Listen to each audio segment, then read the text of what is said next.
Get comfortable. Get that mic where it needs to be.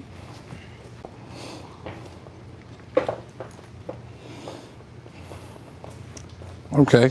I wasn't sure if I needed to go get me a glass of wine or a shot of tequila before I came on here. To really get loose. All right, here we go. I'm about to count y'all down. And 3, 2, and 1. Welcome back to Chat with Kip podcast. Man, I have a super special guest for y'all. I thought I was an entrepreneur growing up, but I have nothing compared to this guy I'm about to introduce y'all to. It's funny, when I met this person, he was my intern at Enterprise Rental after I graduated college. And I always think I'm the big brother, but honestly, he was kind of like my big brother and showed me some entrepreneurial ways. Actually talked to me about real estate. He was the first person I known personally that was in real estate and was really doing some big things at the age of 18 years old. I was in his wedding. When I say we've been friends for a long time, them going out days, I really wanted y'all to hear his story and talk about being an entrepreneur, starting off in high school, following his parents' footsteps, learning a lot, actually teaching his whole family some real estate stuff. And man, he has been one of those staples in Houston that has really made an impact on the real estate market, from being a broker, from being an insurance agent, from being a builder. So with further ado, one of my really, really good best friends, a guy who is loyal, who has been trustworthy, who has taught me a lot about business acumen and about real estate in general. So with further ado, I have the one and only Will Garner. We call him Sporty, but we'll go by Mr. Garner today. So man, thank you so much for being here. It's been a long time. You taught me so much, and it's funny because, you know, I'm a pretty quiet person. So when we did this podcast thing, I was like, man, I got to have Will Garner on it because you made my life just amazing. All the stuff that I learned from you, the education, just the work. And I tell people all the time, knowledge is power. Even though it's my initials, right? KIP, knowledge is power. I feel like I just hold that to my heart. And I want to just, man, get your story out to the community and let them know all about you. So, Will Garner, introduce yourself and tell them a little bit about you. Man, appreciate it. Y'all saw how you brought me out. I feel like I was being brought out by Steve Harvey just now. Man, thank you so much. Definitely, it's an honor to be on here. I'm in admiration of everything you're doing here with the podcast. Is an amazing thing. And yeah, like Kip says, I have been in the entrepreneurial realm for a while, you know, and it's been ever since I can remember. It's just been one of those things that's always been on my heart, I guess. I used to watch television shows like Lifestyles of the Rich and Famous and stuff, and I used to, at my grandmother's house, my grandmother lived on Coke Street in Fifth Ward, so when I would stay with her, I'd watch everything from those you know, shows like that to those real estate shows, Carlton Sheets and stuff. And so my mind was always spinning as far as like what I could do. I did my undergrad at A&M, went to North Shore and Forest Brook High School here in the Houston area. So I'm a Houston native. Quick question for you. What made you go to A&M? So I went there on an engineering scholarship. At Forest Brook used to have one of the best engineering programs. Mr. Austin Hayward was over that program. And that's why I went there. So I was in everything from drafting to computer programming when I was in high school. And he actually exposed me to A&M. I had never been up there. I didn't know anything about College Station. And we went up there on like an engineering competition visit. And when I saw the place, I visited there and I visited the University of Texas. And I got into both of those schools, and so I just made a decision to go into A&M, and it was an amazing time. Can't lie, when I first got there the first semester, I was ready to come home. You know, A&M is a school where we were underrepresented. I was 2% of the population, wasn't many black folks there, and it just didn't feel like home. And my mom was the type, she's like, you gonna finish the whole year? Give it a full year. You didn't come up here just to come back home, because I was ready to transfer to U of H after the first semester. I was like, I know exactly what you mean. I know exactly what you mean. It was tough, but and it was like the best thing my mom could have did, because what it did for me was put me in a situation where I had to get comfortable in my own skin wherever I'm at. Absolutely. And so now I could be at, and it's helped because I've been at home building conferences all over the country where I'm literally the only black dude in the room. And I sit there and have a whiskey with these dudes, talk shit and have a good time. Right. And it's no big deal. And so that's the blessing that continues to give now as a business professional, being forced to be uncomfortable in a situation to where I had to be comfortable. So, yeah, well, entrepreneur stuff, even in college, I had a record label when I was there, Crazy Cat Records. I know. I remember that. I remember the modeling. I remember a whole bunch. Like that. Yeah, try to make it work. Crazy Cat Records. We had the started like a little swimsuit line for girls, and that was kind of like a little flex back in college. So it was a cool deal. So I used to work in the studio at A&M doing sound engineering. Got my license when I was 19 years old, real estate license. So not only would I work in the music studio, but I also worked in the with a company called WTA Management, where we did leasing. We had about 300 some units around College Station. So I always had a little bread in my pocket. So I'm leasing duplexes and leasing apartments to students, going to the sound studio, working there, and had a part-time job in the rec center doing personal training. So I was literally bouncing around everywhere in College Station, having a good time at the same time too, you know. And so when I finished from A&M, I did work at Kimball Hill Home for a few years as a project manager. So I built a lot of homes out in the Woodlands, did Imperial Oaks, did Louetta Glen out there in those neighborhoods. And then when I kind of got that bug again, I was like, I need to do my thing. Left Kimball Hill Homes, and then started building on my own. And at the time, it was just one of those leap out on faith deals. I was looking at the HUD statements that kept coming through. Seeing them numbers. You know, and I was like, wait a second, y'all giving me a $1,500 bonus. Y'all making $50,000 off this. So so that's what I started. So it just made sense to get into just building for yourself. Definitely. Because I know you was my construction manager when I was at KB Home. And you knew the process already, and of course your background was awesome coming from A&M with the engineering. You just knew construction. I mean, you knew processes as well. So talk to us about transitioning from being the entrepreneur at A&M into really getting into that corporate world with Kimball Hill, KB Home, and then just starting off on your own. How was that, I guess, transition? The transition was definitely, it's difficult because you have to like know when to, like when you work with a corporate environment, you could shut stuff off.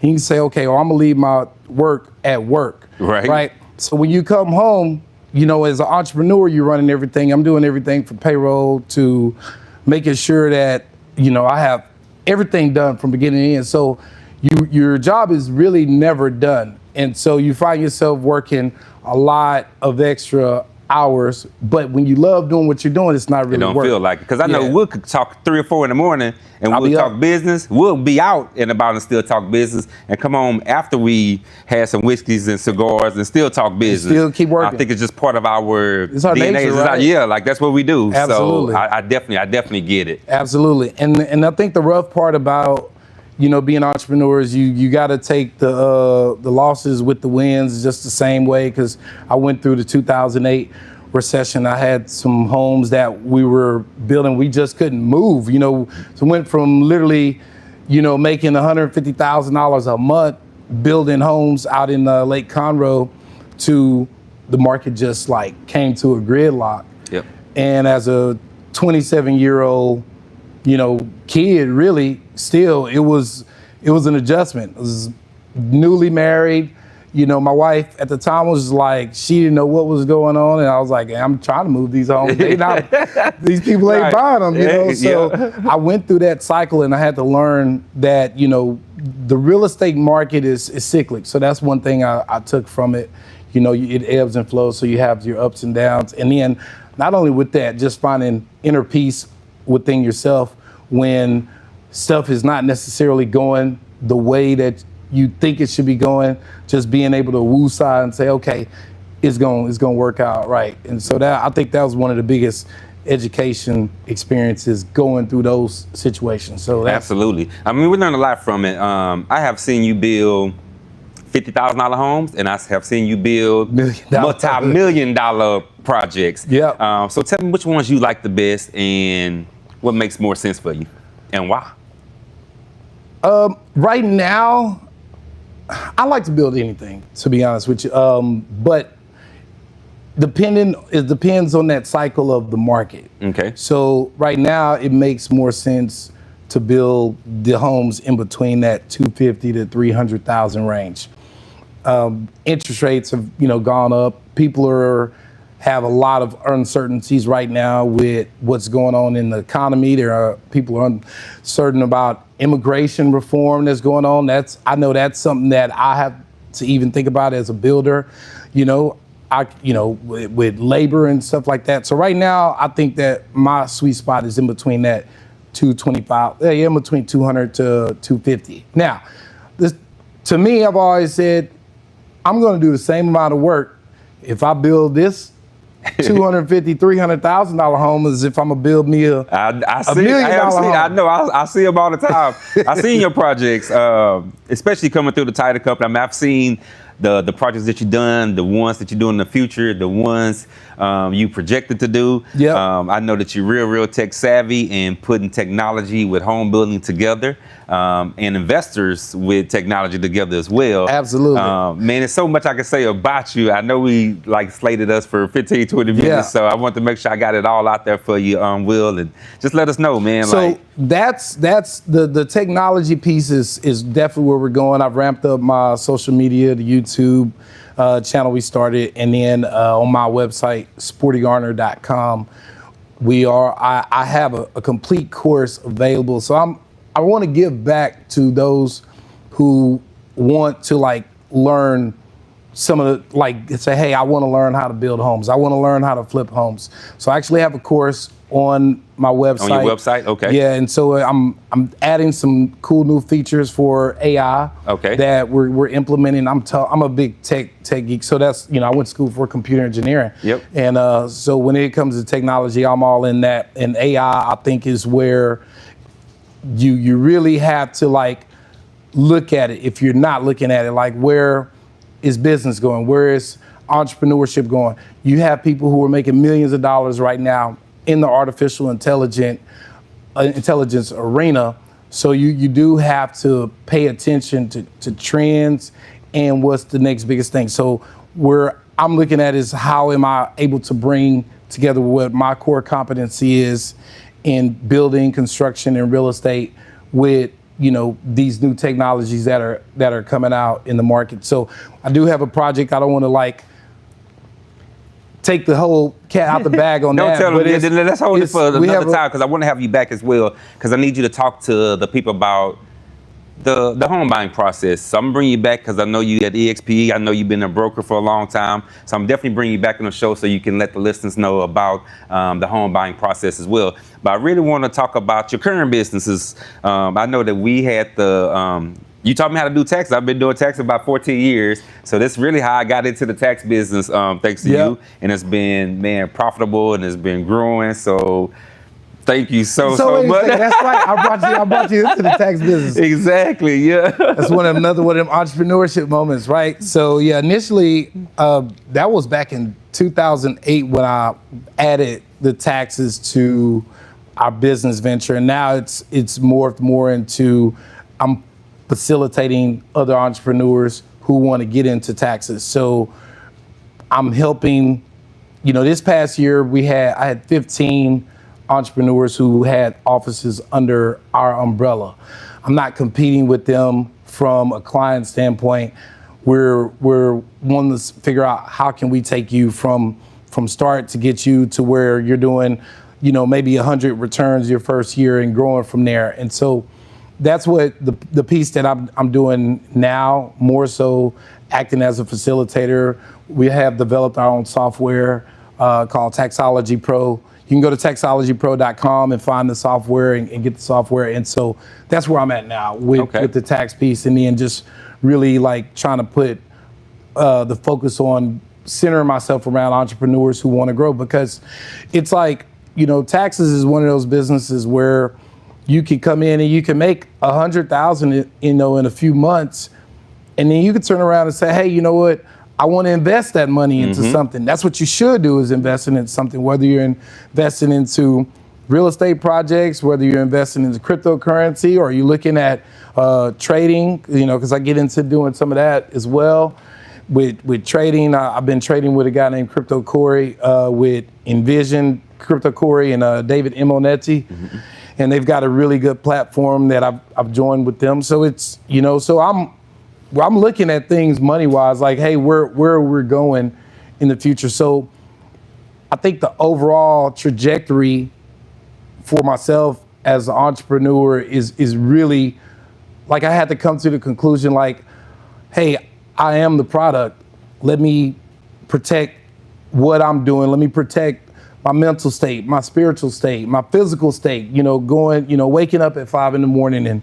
and going to the gym and get myself together to where I can now be a blessing to someone else in the business, you know, stratosphere. I like that. I feel like we are almost the exact same person, right? Absolutely. Like, we both have a couple business, and it's not like we want to be at the offices all the time running business. We want to put people in place to run them and to help them grow and develop and have their own business as well. Because I feel like it's part of us giving back to the community that gave so much to us, right? We grew up on the east side of Houston, so we know the grind, we know the work ethic, we know that our parents was blue collar workers in the plants, in the oil and gas industry. So we understand, coming from that side, that area, that we don't mind doing the hard work to get to where we want to be at, man, because I have seen you do so much in the time period that we've known each other. And I'm sure you're doing so much more that you don't tell me, but I definitely follow your social media.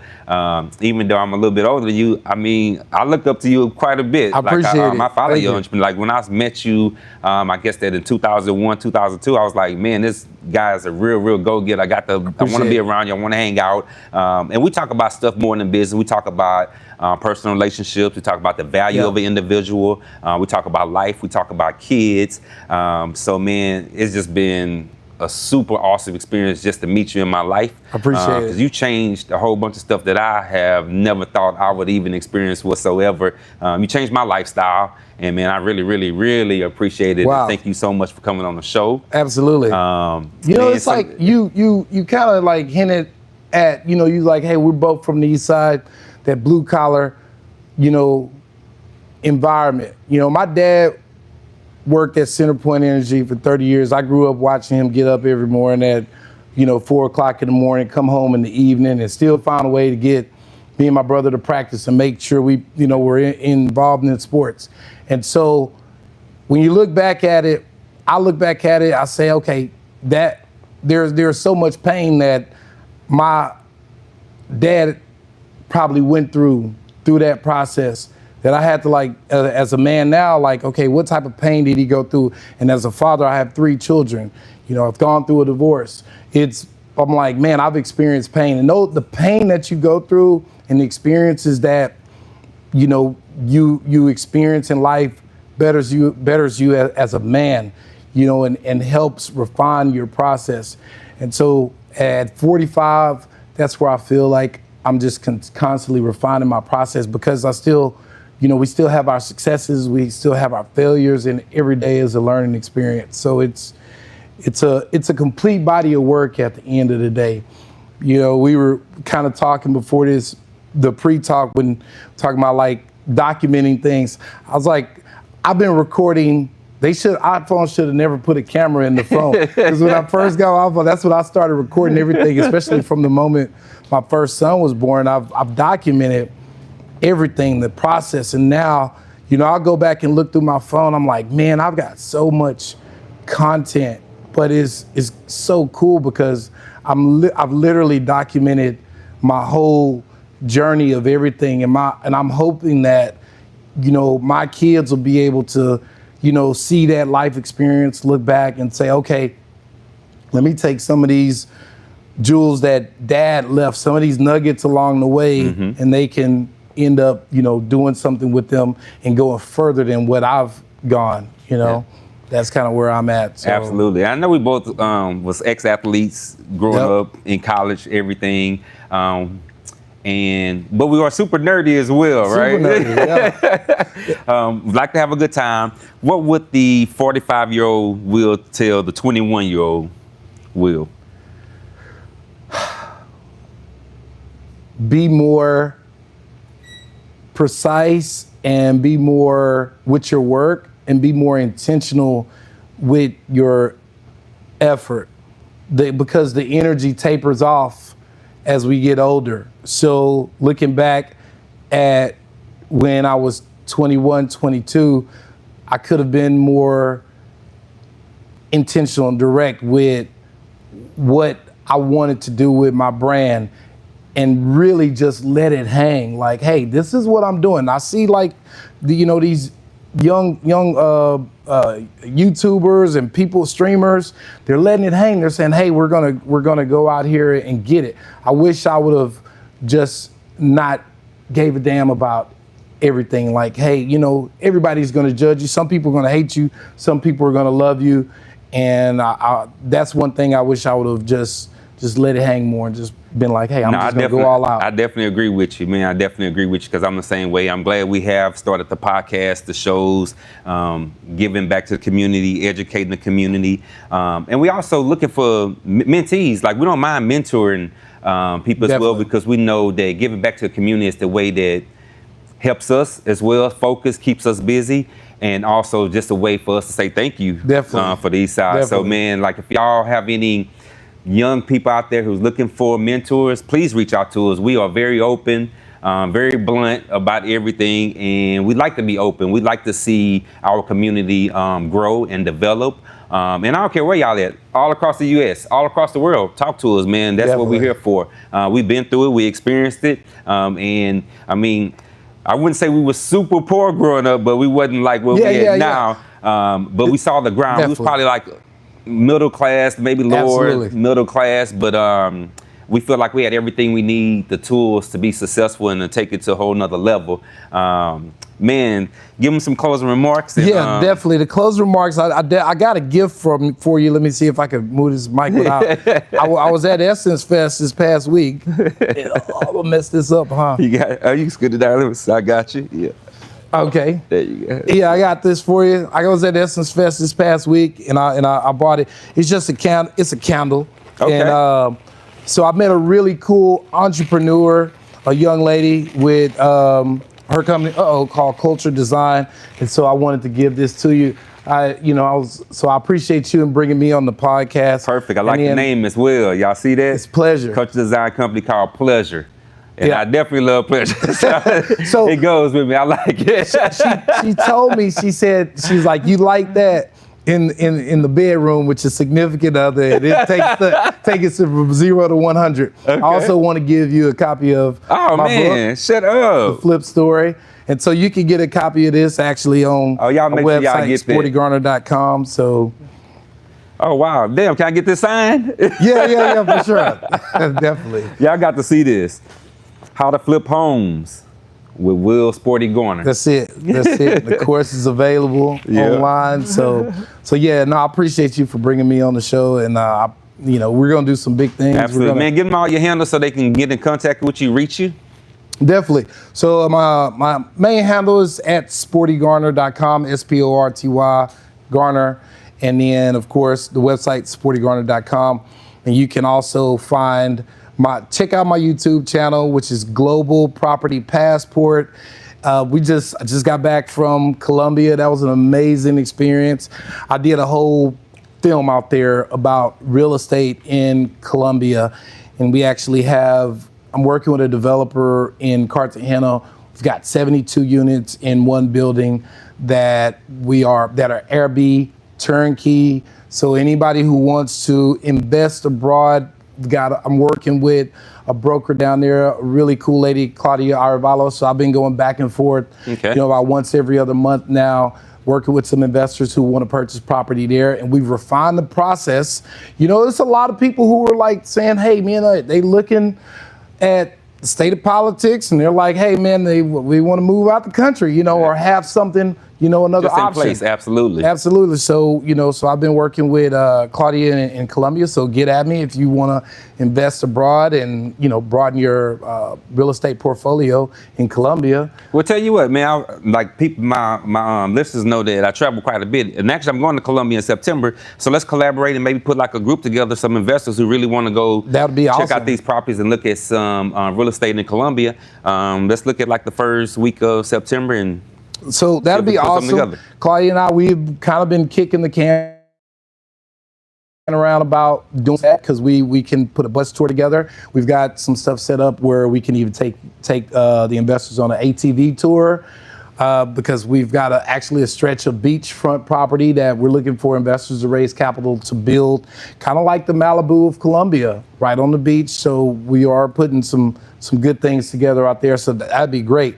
Let's do that. let's do it. For Man, sure, I appreciate for it, sure. Will. Thank you so much. Absolutely. Hey, y'all make sure y'all like, share, and subscribe. Chat with Kip Podcast. And remember, knowledge is power. Good. Ooh, that was a good one. I hope y'all like that. That was a good That one. was awesome. Damn, this is tight. I didn't even know this. You know, the book. Dang. Yeah. I did not know this. Cool. Let's talk about the home buying process. Let me switch it up a little bit. And see, this is how we do it behind the scenes. Actually doing a podcast. That's what's Welcome. You gotta just be lined up with the phone. up. Yeah. Oh, okay. Yeah. That's almost the second time I've broken that.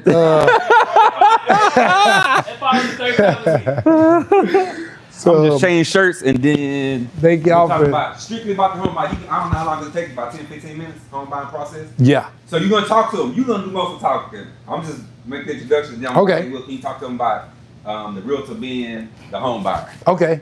Can we put this back on? I actually may just keep the live stream going. We're going to record a second podcast episode so you see behind the scenes of what we're doing. And yeah, so we're going to just keep this going. Well, actually, I'm going to pause because I don't want y'all to hear everything I say. They listening.